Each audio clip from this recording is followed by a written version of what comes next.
山風吹過嚟啦，開始涼浸浸啦，所以你話沙漠好熱。今日係冬天裏邊嘅日子，所以沙漠裏邊係感覺唔到熱嘅。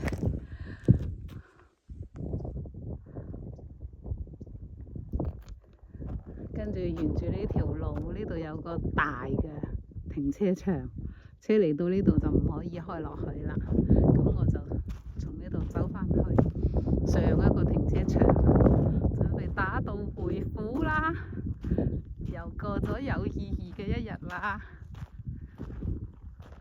呢種大自然呢，每個地方、每個國家、每個山脈、山間都係有唔一樣嘅地方。有機會體驗咗印第安人嘅山谷，係好值得回憶。車聲呢，原來有呢一種過山車，係佢哋嘅工人車住啲遊客開過嚟，咁呢就從另一條路開入嚟，所以呢度可以入車嘅原來。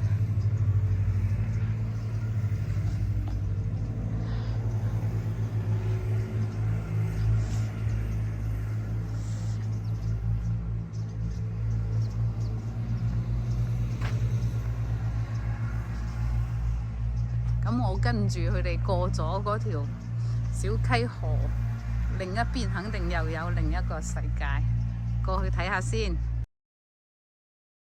而家我哋花咗19蚊入嚟印第安人地區，呢個印第安部落山谷。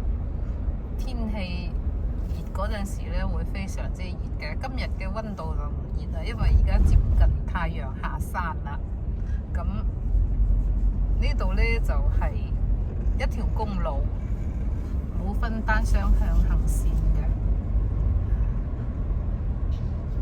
咁我哋去呢啲地方嗰陣時呢，就兩邊係冇人住嘅，眼前睇下冇人住嘅。咁再開入去裏邊呢，就要探索一下裏邊究竟有乜嘢值得我哋去睇嘅呢？